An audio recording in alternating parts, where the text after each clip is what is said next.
오늘 함께 나눌 하나님 말씀은 역대상 12장 32절입니다. 역대상 12장 32절 말씀, 구약 성경 제 성경으로는 630페이지입니다. 역대상 12장 32절 말씀. 자, 찾으셨으면 우리 한 목소리로 같이 읽겠습니다. 시작.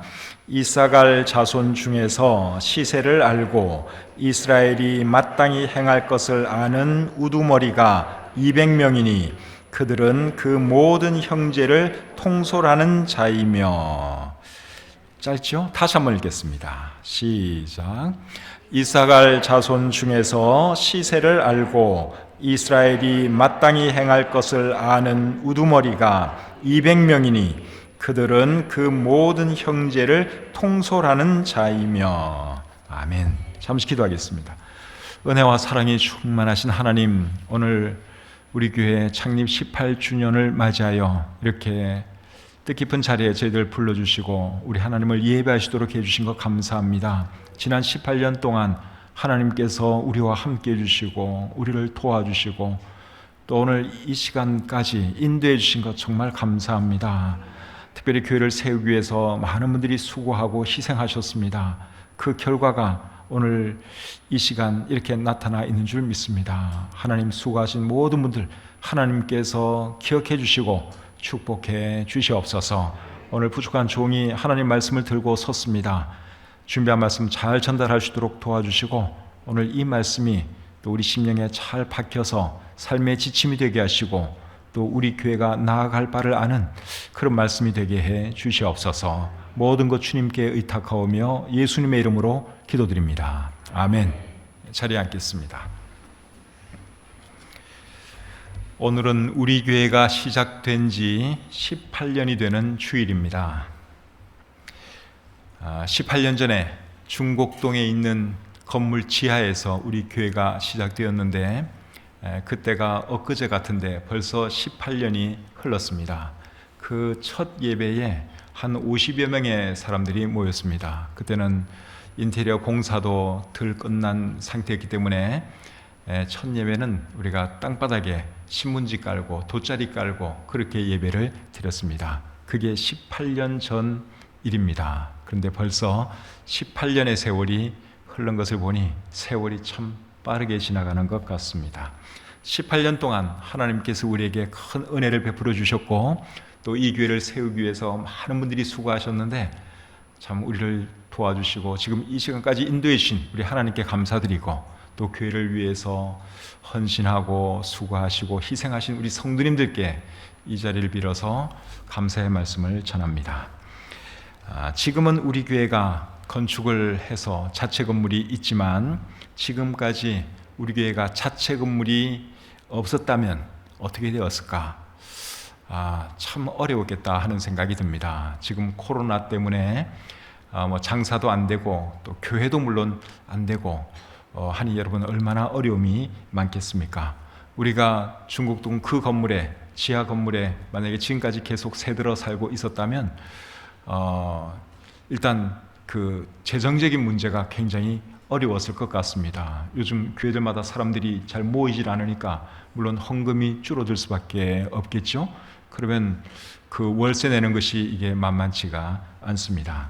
그리고 건물 주인이 코로나 때문에 예배드리지 마세요. 그러면 우리는 또 어쩔 수가 없어요. 주인이 하라면 또 하라는 대로 해야 하는 것이 세입자 입장이니까 그럴 수밖에 없는데 이제는 우리가 자체 건물이 있기 때문에 우리가 알아서 이렇게 할 수 있으니 참 감사한 일이죠. 빚이 좀 있기는 하지만 그래도 그 이자 나가는 것이 월세 나가는 것에 비하면 아무것도 아닙니다. 우리가 마지막으로 월세 낸 그 비용이 1,100만 원 정도였습니다. 근데 지금 우리가 이자로 나가는 돈이 얼마인가 하면 600 얼마입니다. 그러니까 한 절반 정도밖에 안 돼요. 근데 만약에 우리가 그 건물에 계속 새들어 살았다면 1,100만 원이 아니고 제 생각에는 한 1,300~400만 원 내야 되지 않을까 그런 생각이 듭니다. 근데 지금은 우리가 600 얼마밖에 안 되니까 정말 반밖에 안 되는 돈으로 우리가 이 건물을 소유하고 있는 거예요. 물론 원금을 갚아야 되기는 하지만 그것도 크게 걱정은 안 돼요. 일단 이자 낼 능력이 충분히 있고, 그리고 조금씩 모아서 또 원금 갚으면 되니까 큰 염려할 것이 없다고 생각이 듭니다. 어쨌든 간에 이런 모든 것을 생각하면 하나님께서 참 우리 교회에 많은 은혜를 베풀어 주셨다 하는 생각이 들고 감사한 마음이 오늘 이 주일에 더 듭니다. 오늘 저는 여러분들과 함께 마땅히 행할 것을 아는 교회, 이런 제목으로 말씀드리기를 원합니다. 오늘 본문으로 읽은 이 말씀에 보시면 마땅히 행할 것을 아는 이런 표현이 나옵니다. 자, 역대상 12장 32절을 다시 한번 보겠습니다. 이사갈 자손 중에서 시세를 알고 이스라엘이 마땅히 행할 것을 아는 우두머리가 200명이니 그들은 그 모든 형제를 통솔하는 자이며, 여기 보니까 마땅히 행할 것을 아는 이런 표현이 나오죠. 이사갈 자손의 우두머리들, 즉 지도자들에 대한 말씀인데, 이사갈 자손의 지도자들은 어땠는가 하면 시세를 알고 이스라엘이 마땅히 행할 것을 알았다고 말씀하고 있습니다. 여기서 시세는 때를 의미합니다. 표준 세번역 성경은 이 말씀을 이렇게 번역하고 있습니다. 이사갈 자손의 우두머리 200명이 그들의 모든 부하를 이끌고 왔다. 그들은 때를 잘 분간할 줄 알고 이스라엘이 하여야 할 바를 아는 사람들이다. 하반절만 다시 한번 제가 읽어드리겠습니다. 그들은 때를 잘 분간할 줄 알고 이스라엘이 하여야 할 바를 아는 사람들이다. 표준 세번역 성경으로 제가 읽어드렸습니다. 여러분, 이사갈 자손의 지도자들은 한마디로 지도자 자격이 있는 사람들입니다. 지도자가 때를 분간할 줄 모르고 뭘 해야 될 줄 모른다면 그 사람은 지도자 자격이 없습니다. 그런데 이사갈 지파의 지도자들은 때를 분간할 줄 알았고 이스라엘이 마땅히 해야 할 것이 무엇인지를 그들이 알았다고 말씀하고 있어요. 그러니까 정말 탁월한 지도자들인 것이죠. 이런 지도자를 따르는 사람들은 행복합니다. 그런데 지도자가 뭘 해야 되는지도 모르고 지금이 어느 때인지도 모른다면 그 따르는 사람들이 참 불행한 것이지요. 그런데 지도자만 그래야 되는 것이 아니라 사실은 우리 각 개인도 때를 볼 줄 알아야 하고 또 해야 할 일을 알아야 합니다. 에베소서 5장 15절과 16절에 보시면 이런 말씀이 있습니다.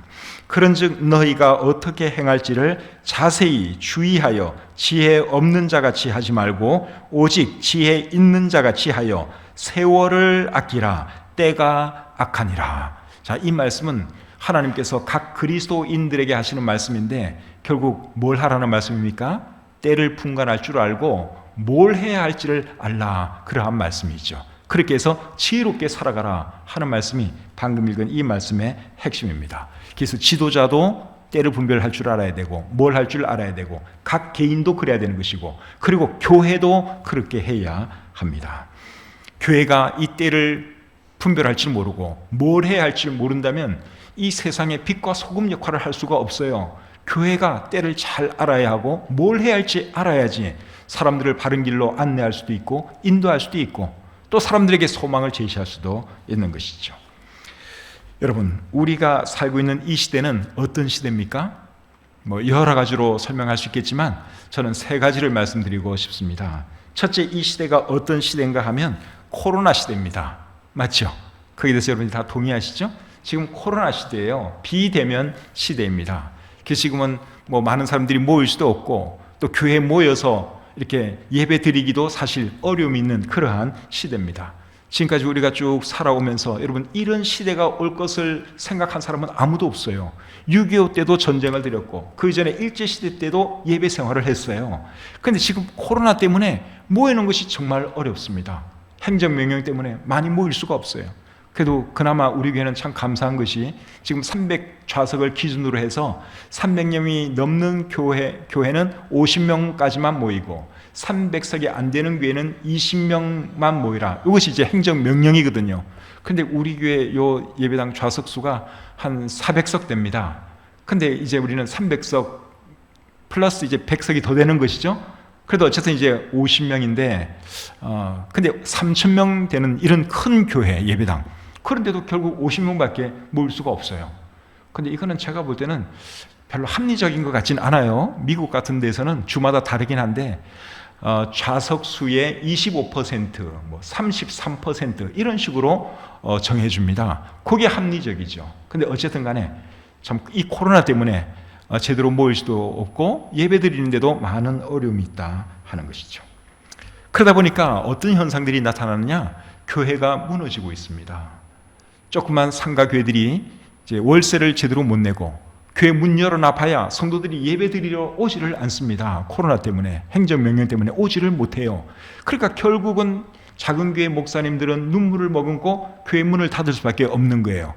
월세를 한 푼이라도 아껴야 되는 상황이니까. 계속 있으면 빚만 늘어날 것이고. 그러니까 수많은 교회들이 지금 문을 닫고 있는 실정입니다. 그리고 큰 교회들 중에도 재정적인 어려움을 겪는 교회가 굉장히 많습니다. 제가 우리 교회 재정에 대해서 조금 말씀을 드렸지만 우리 교회는 그래도 참 하나님의 은혜로 뭐 재정에 대해서 크게 위기 의식을 느낀다든가 그런 상황은 아니에요. 신실한 성도님들께서 이렇게 저렇게 헌금을 해주시기 때문에 우리 교회는 괜찮은데 큰 교회들 중에도 재정적으로 휘청거리는 교회가 굉장히 많다는 거예요. 코로나가 가져온 교회의 비극이라고 할 수 있겠습니다. 또 지금은 어떤 시대인가 하면 스마트폰 시대입니다. 스마트폰. 여러분 스마트폰 다 가지고 계시죠? 지금 아마 거의 다 90% 이상의 성도님들이 이 스마트폰 가지고 계실 거예요. 제가 1986년도에 신학을 공부하기 위해서 미국으로 갔는데 그때는 제 부모님하고 어떻게 연락을 주고받았는가 하면 주로 편지를 통해서 연락을 주고받았습니다. 제 소식도 전하고 또 제 어머님이 저한테 한 번씩 편지도 써주시고 그랬습니다. 그런데 편지를 쓰면은 가는데 일주일, 오는데 일주일이 걸려요. 그러니까 내가 궁금한 것을 저희 어머니에게 물으면 저희 어머님이 이제 받고 답을 해주는데 제가 보름 뒤에나 그 소식을 듣는 거예요. 나는 지금 궁금해서 이렇게 쭉 물으면 이제 그 편지가 보름 뒤에 도착하니까 얼마나 참 슬로우한 시대였습니까? 깝깝했죠. 물론 전화할 수는 있었는데 그때는 전화비가 굉장히 비쌌습니다. 국제 전화 한번 하면은 굉장히 돈이 많이 나왔습니다. 그러니까 전화는 할 수 없고 주로 이제 편지를 많이 썼죠. 그러다가 조금 있다가 그 팩스가 보편화되기 시작했어요. 그때부터는 이제 팩스로 보내는 것입니다. 편지지에다가 글을 쭉 써서 팩스기에다가 쫙 넣으면 이제 그게 이제 또 실시간으로 한국에 가니까 그런 식으로 또 서로 소식을 주고받은 그런 적도 있습니다. 근데 지금은 어떻습니까? 지금은 이 스마트폰 하나만 있으면 실시간으로 외국에 있는 사람들과 얼굴을 보면서 통화를 할 수가 있습니다. 그래서 제 딸하고 제가 만약에 통화를 하기 원한다. 지금 당장이라도 하면 얼굴 보면서 그렇게 할 수가 있습니다. 그러니까 얼마나 편리한 세상이에요. 그렇죠? 더군다나 그게 공짜라는 겁니다. 이게 옛날 같으면 이게 돈이 엄청날 건데 옛날에 전화 한 통하는 게 굉장히 비쌌어요. 근데 지금은 이렇게 편리한 것을 우리가 공짜로 사용하고 있다고 하는 사실이죠. 이런 거 생각하면 정말 편리한 시대입니다. 스마트폰으로 우리는 뉴스도 볼 수 있고 음악도 들을 수 있고 영화도 볼 수 있고 또 목사님들 설교도 들을 수 있고 그리고 예배도 볼 수 있습니다. 스마트폰만 있으면 예배 실황도 볼 수 있잖아요. 지금도 우리 교회 예배 실황을 보시는 분들이 계시잖아요.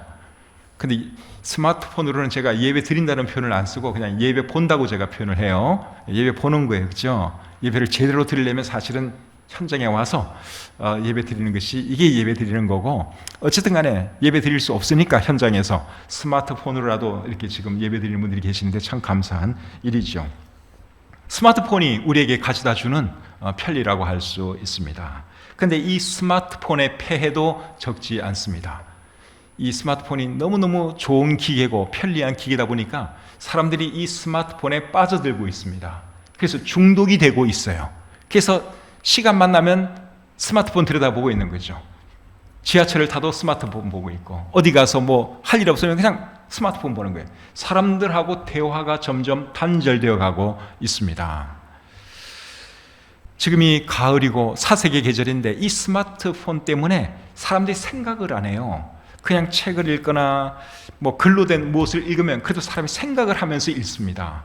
그런데 이 스마트폰으로 뭐 뉴스를 보든지 뭘 볼 때는 생각을 안 해요. 그냥 거기에 빠져 들어가요. 빨려 들어가요.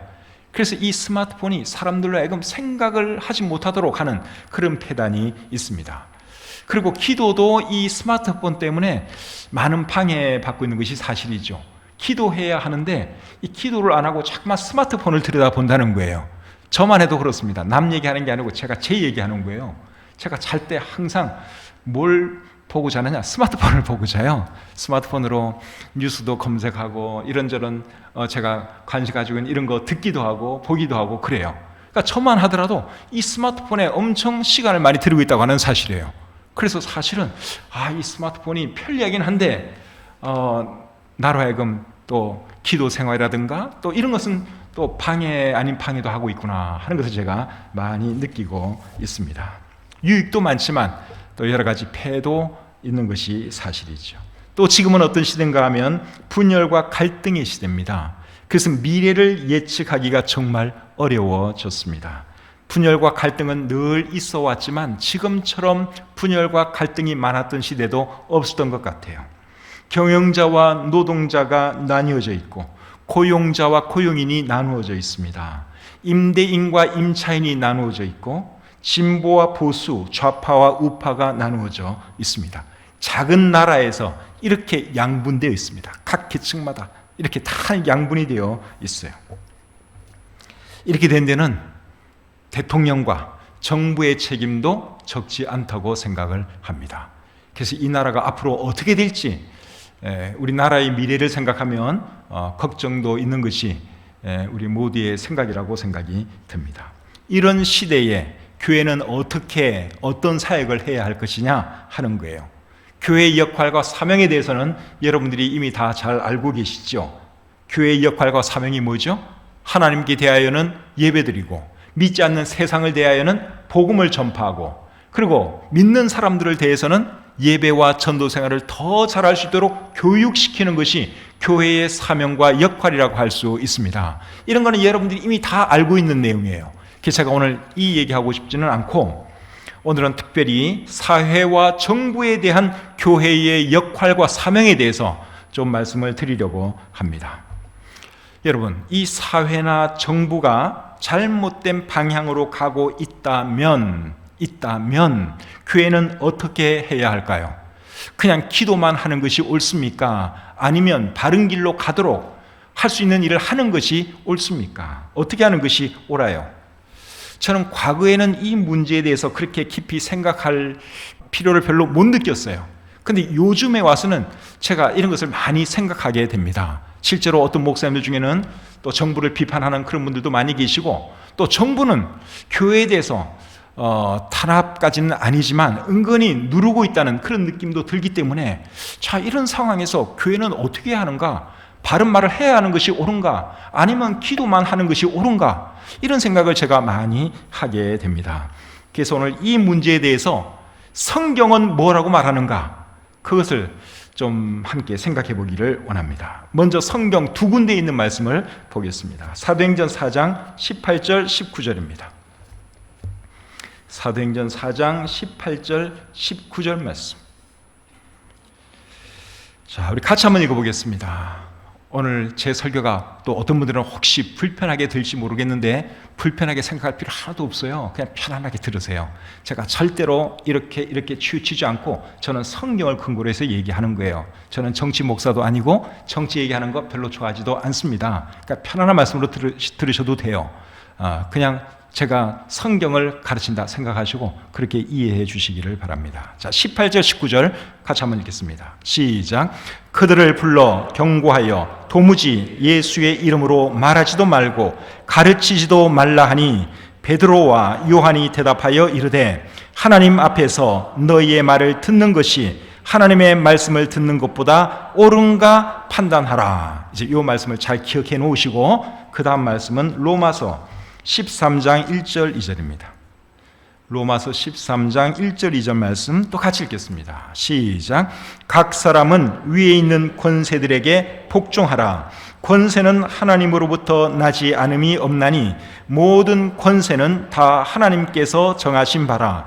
그러므로 권세를 거스르는 자는 하나님의 명을 거스림이니 거스르는 자들은 심판을 자취하리라. 방금 읽은 이 두 말씀이 제가 이제 여러분들에게 말씀하려고 하는 그 말씀의 가이드라인 역할을 하는 말씀이에요.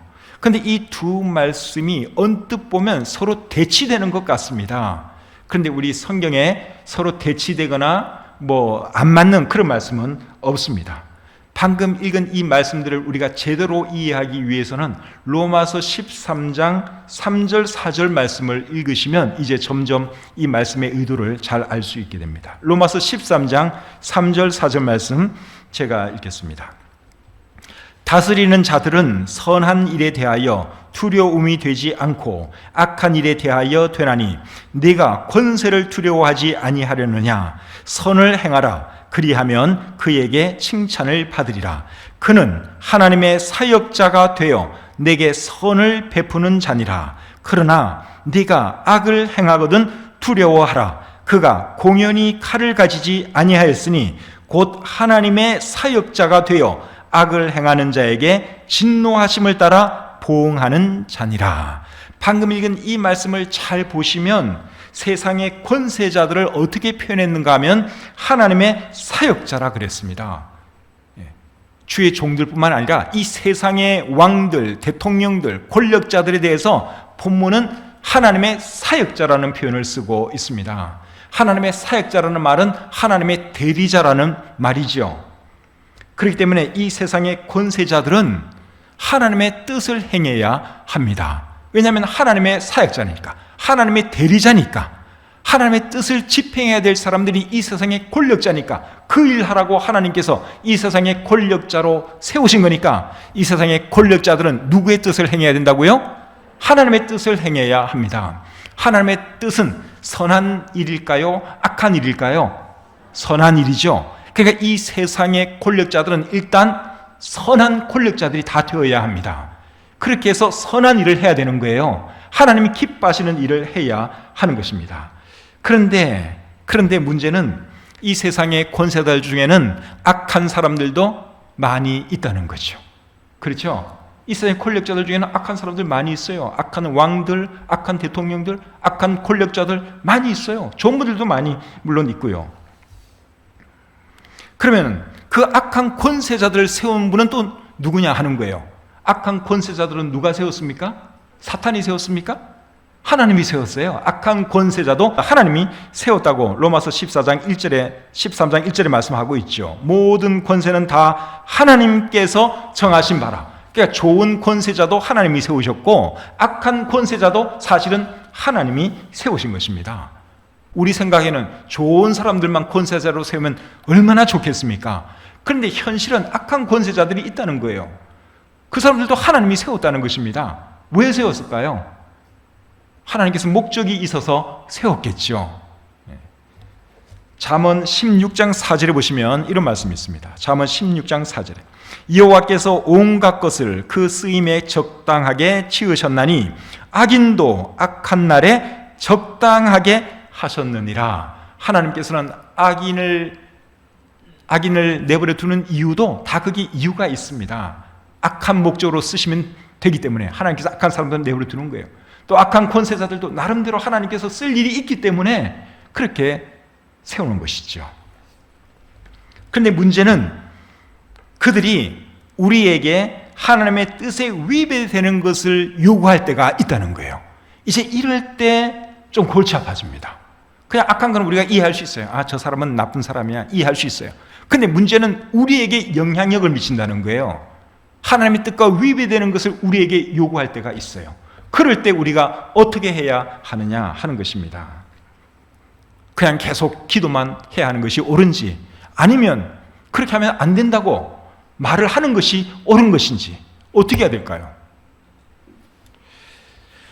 그럴 때는 어떻게 해야 되느냐? 그들의 뜻을 따를 것이 아니라 하나님의 뜻을 따르는 것이 옳습니다. 왜냐하면 그들을 세우신 분은 하나님이고 그들 위에 하나님이 계시기 때문에 그들도 사실은 하나님의 뜻을 준행해야 하는 거예요. 근데 그들이 그것을 무시하고 우리에게 하나님의 뜻에 위배되는 것을 요구한다? 그러면 우리가 따를 수가 없죠. 왜냐하면 그들보다 더 높은 분이 하나님이기 때문에. 우리는 하나님의 뜻을 따라야 하는 사람들이기 때문에 그렇습니다. 사도행전 4장 19절에서 사도들이 뭐라 그랬죠? 베드로와 요한이 대답하여 이르되 하나님 앞에서 너희의 말을 듣는 것이 하나님의 말씀을 듣는 것보다 옳은가 판단하라. 그래서 이 사도들이 권력에 대항하기 위해서 이렇게 하는 것이 아니라 이들 위에 하나님이 있다고 하는 것을 알았기 때문에 당신들의 말을 우리가 참 안 들을 수는 없지만 그래도 우리는 하나님의 말씀을 우선적으로 들을 수밖에 없다 하는 것이 사도들의 입장이었습니다. 그래서 이런 상황에서는 우리가 누구의 말을 들어야 되느냐? 하나님의 말씀을 듣는 것이 옳다는 거죠. 그리고 그들이 잘못된 일을 하면 우리는 어떻게 해야 될까요? 역시 기도만 하는 것이 옳습니까? 아니면 그렇게 해서는 안 된다고 말하는 것이 옳습니까? 이것도 역시 후자입니다. 헤로드 왕이 동생의 아내를 취했을 때 침례 요한이 헤로드 왕을 책망했습니다. 그렇게 하는 것은 죄입니다. 그러면서 책망했습니다. 그것은 사악한 일이고 해서는 안 될 일이라고 침례 요한이 헤롯 왕을 책망했습니다. 할 말을 한 거죠. 그리고 결국 그것 때문에 그는 감옥에 갇히게 되고 결국 목숨까지 잃게 됩니다. 아합 왕이 잘못했을 때, 하나님의 뜻을 어겼을 때, 우상 숭배했을 때 엘리야 선지자는 또 어떻게 했죠? 그렇게 하면 안 된다고, 계속 그렇게 하면 하나님이 벌하신다고 하나님의 심판의 메시지를 전했습니다. 그리고 그것 때문에 이제 목숨을 잃을 것을 염려해서 하나님께서 그리 시냇가에서 숨으라 그렇게 말씀을 하셨습니다. 그 사람들은 기도만 하지 않았어요. 할 말을 했다는 것입니다. 왕이든 권력자든 잘못된 일을 하면 그거는 아니라고, 그래서는 안 된다고 하나님의 사람들은 다 말을 했다는 사실이에요. 그래서 우리도 마찬가지입니다. 하나님의 사람들이, 정부나 권력자들이 잘못된 길로 가면 어떻게 해야 되느냐? 그렇게 하면 안 된다고 말할 수 있어야 하는 것이 오늘날의 하나님의 사람들이 해야 할 일이라고 저는 믿습니다. 그것이 교회가 해야 할 일이에요. 동의 안 하는 분도 계실지 모르겠어요. 상관없어요. 그리고 어떤 분들 중에는 그러면 정교의 분리 원칙에 위배되는 거 아닙니까? 그런 질문 할 수 있는데 정말 좋은 질문이에요. 그 질문 해야 돼요. 자, 우리 교회 신조에도 우리는 정교의 분리를 믿는다. 우리 교회 정관에도 그렇게 나와 있습니다. 그러면 정교의 분리하고 지금 제가 지금까지 말하는 거하고 서로 위배되는 거 아니냐? 그런 질문을 우리가 할 수 있습니다. 결론부터 말씀드리면 아닙니다. 정교의 분리 정신하고 위배되지 않습니다. 정교의 분리라고 하는 것은 국가와 종교가 분리되는 것을 뜻합니다. 그래서 국가가 종교를 이용해서도 안 되고 종교가 정치 권력을 이용해서도 안 된다 하는 그 정신이 정교 분리의 원칙입니다. 더 쉽게 말하면 국가가 특정 종교를 국교로 삼으면 안 된다. 그렇게 이해하시면 여러분들이 훨씬 더 이해가 쉬울 거라고 생각이 됩니다. 국가가 특정 종교를 국교로 삼으면 어떤 결과가 되느냐? 그러면 종교도 타락하고 정부도 타락하게 되어 있습니다. 종교와 정치, 정부가 이렇게 합해지면 양쪽 다 타락될 수밖에 없습니다. 그래서 정부는 정부, 교회는 교회, 종교는 종교, 이렇게 분리되어서 있는 것이 이게 좋은 거죠. 그리고 한 종교를 국교로 택하면은 또 어떤 현상이 나타나느냐? 국교가 아닌 다른 종교는 탄압받을 수밖에 없어요. 맞죠? 만약에 우리나라가 국교가 기독교다 또는 불교다 그래 보세요. 그럼 이제 다른 종교는 탄압받을 수밖에 없어요. 그런 일은 자유민주주의 국가에서 있어서는 안 되는 일이죠. 그리고 신앙이라고 하는 것은 정부에 의해서 주어지고 강요되고 그래서는 절대로 안 되는 것이고, 어느 종교를 믿든 간에 종교는 본인의 믿음에 의해서 선택하는 것이 옳습니다. 그래서 국교로 만들면 안 된다는 거예요.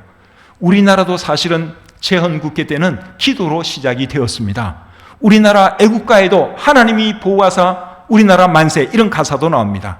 미국 정부는 우리나라보다 더합니다. 거기는 기독교인들이 모여서 나라를 시작했습니다. 기도로 시작했고 돈에도 In God we trust. 우리는 하나님을 신뢰한다. 하나님을 믿는다. 그런 말도 돈에 찍혀 있는 나라가 미국입니다. 그렇다고 해서 미국이 기독교를 국교화했느냐? 그렇지는 않아요. 미국의 국교는 기독교가 아닙니다. 우리나라의 기독교도 물론 우리나라의 국교가 아니고 그냥 기독교인이 많을 뿐이에요. 그런 정신으로 시작했지 종교의 자유 다 주어져 있습니다. 어느 종교라도 선택할 수 있는 그런 자유가 미국에도 있고 우리나라에도 있습니다. 이게 좋은 거예요. 근데 국교화한다 그러면 그게 어느 특정 종교는 되게 좋을 것 같지만 반대로 다른 종교는 탄압받을 수밖에 없고, 그리고 날 때부터 나는 우리나라 국교에서 나는 이슬람교야, 나는 기독교이냐, 나는 천주교냐, 이거는 아니라는 거죠. 종교는 그렇게 해서 정해져서는 절대로 안 됩니다. 그것이 정교 분리의 정신이에요.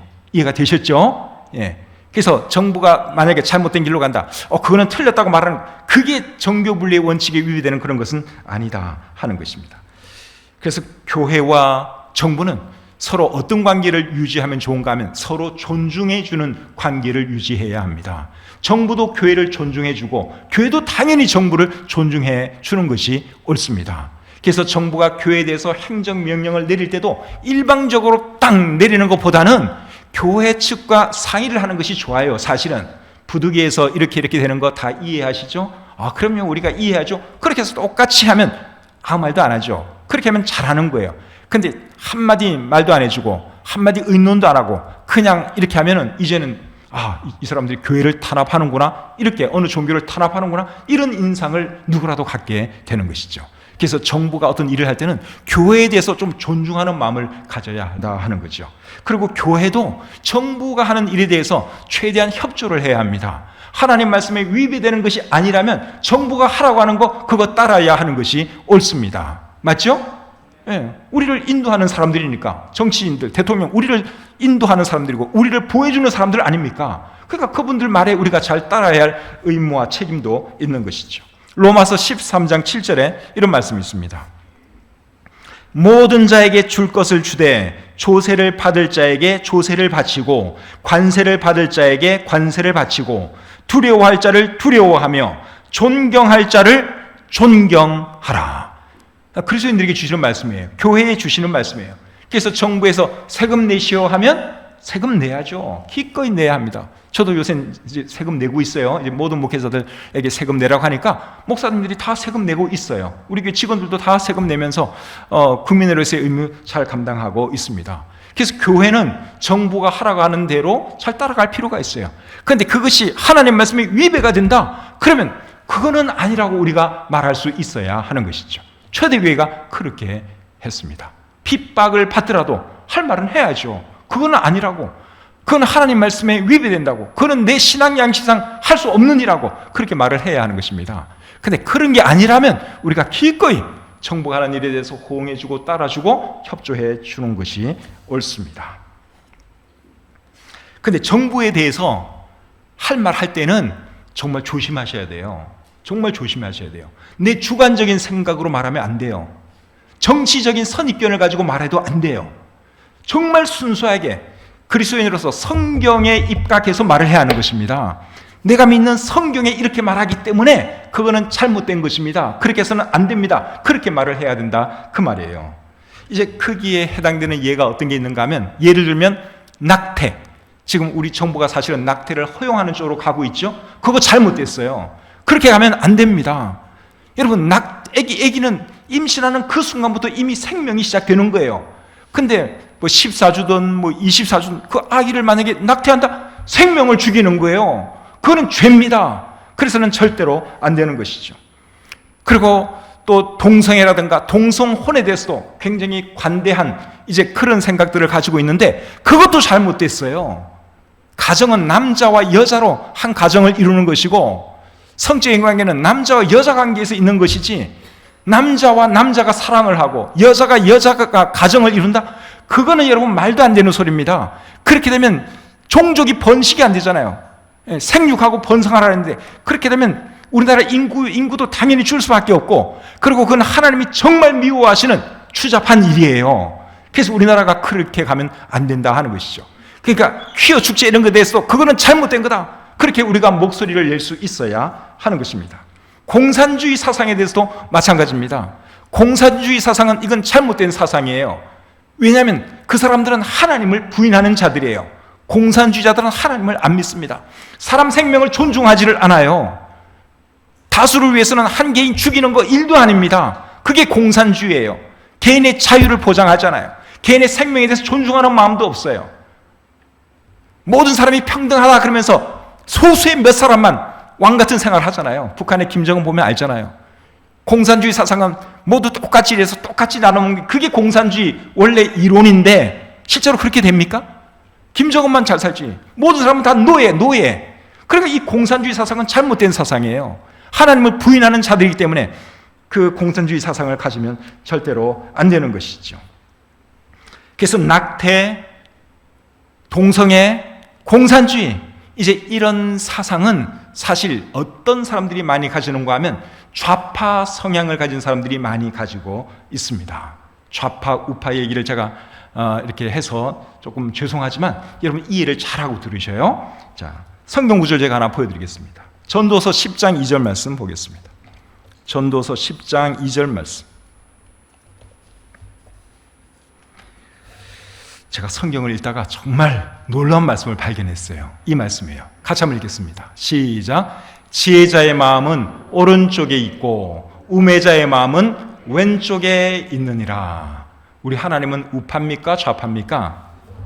우파시죠? 우리 하나님은 우파세요. 동성애, 낙태, 공산주의 이런 것들이 왼쪽에 있는 거예요. 왼쪽에.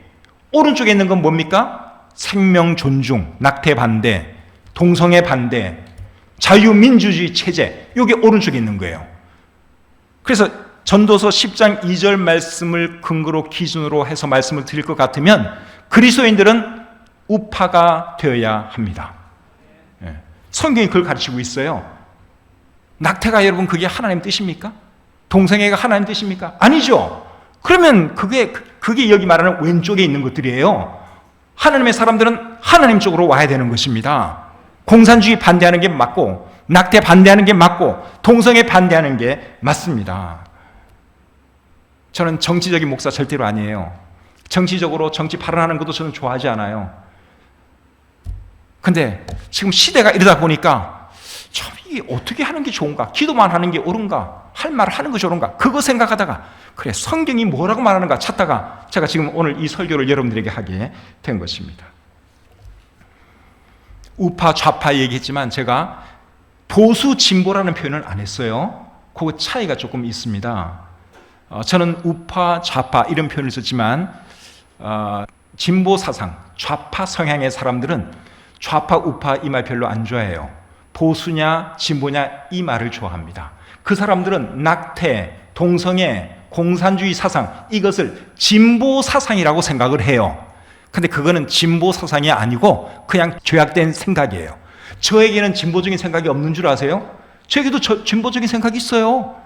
여러분 변화될 것은 변화돼야죠. 잘못된 것은 바꿔야 되고 맞죠? 진보적인 생각 저에 있어요. 보수적인 생각도 물론 있죠. 그러면서 균형을 잡아가는 거예요. 근데 전도서 10장 2절 말씀을 근거로 하면 오른쪽이냐 왼쪽이냐? 저는 오른쪽입니다. 하나님 쪽에 저는 서 있습니다. 그래서 정부가 만약에 이런 하나님의 뜻과 반대쪽으로 간다? 저는 말을 하는 거예요. 그래서 웬만하면 제가 자제를 합니다. 그래도 우리 성도님들이 조금 뭔가는 좀 알아야 되겠기에 제가 오늘 이 말씀을 정말 조심스럽게 전하고 있습니다. 말씀을 마치겠습니다. 오늘 말씀의 제목이 뭐죠? 마땅히 행할 것을 아는 교회. 마땅히 행할 것을 아는 교회. 우리 교회가 그런 교회가 되어야 할 줄 믿습니다. 무엇이 옳고 그른지 지금이 어느 때인지 우리가 알아야 합니다. 그래서 우리 교회가 주님 오시는 그날까지 하나님 기쁘시게 하는 교회, 그리고 사람보다 하나님을 더 두려워하는 교회, 또 정말 교회로서의 본분을 잘 감당하는 그런 교회가 되기를 우리 주님의 이름으로 축복합니다. 기도하겠습니다. 하나님 감사합니다. 부족한 종이 오늘 어떻게 들으면 참 위험할 수 있는 그런 설교고 또 어떤 분들에게는 불편할 수 있는 그런 설교인데 하나님 말씀을 근거로 전했습니다. 잘 받아들이시도록 도와주시고 오해하는 사람 없도록 하나님 도와주시옵소서. 오늘 이 말씀이 우리 삶의 지표가 되고 또 우리 교회가 지향해 나가는 그런 것들이 될 수 있도록 도와주시옵소서. 이후에 모든 시간 주님께 의탁하오며 예수님의 이름으로 기도드립니다. 아멘.